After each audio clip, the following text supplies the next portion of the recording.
what this force is, can you, and what power will it actually have?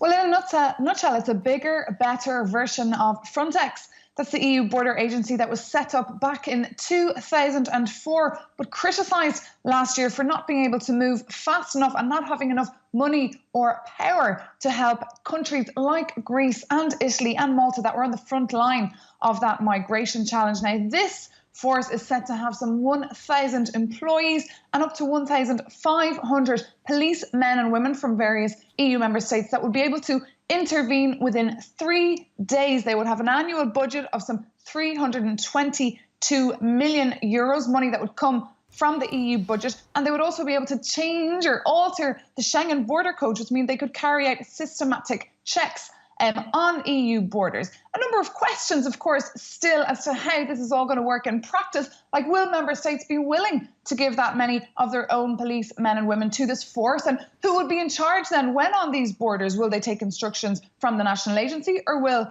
they take instructions from their national authorities? Also, what language will they communicate in? And also, this new agency will be allowed to buy new equipment, but that equipment will, of course, need to be registered, and that's something normally that member states do. But all these questions will obviously be risen in the next few months as it gets operational. First, though, the PR exercise that will take place today at 11:30 on the Turkish-Bulgarian border. Dimitri Avramopoulos, that's the EU Migration Commissioner, he will be there to smile for the cameras and say this is just one of the many proposals of the European Commission that is finally coming into force. Maytha, there are still massive rifts, aren't there, and differences of opinion over different countries over migration in the first place.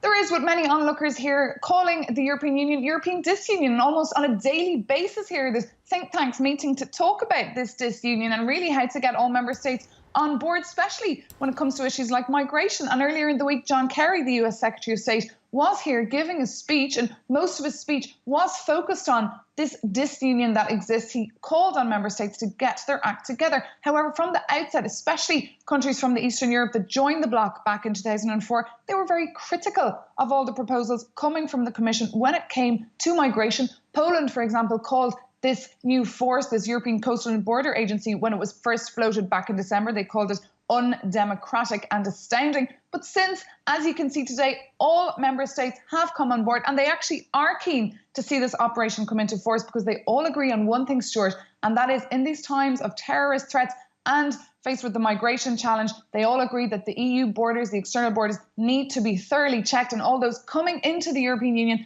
and leaving need to be checked. NGOs, however, as you can imagine, are critical of this force. They want more focus on relocation and resettlement of refugees. May, thanks very much. May McMahon, our correspondent there in Brussels.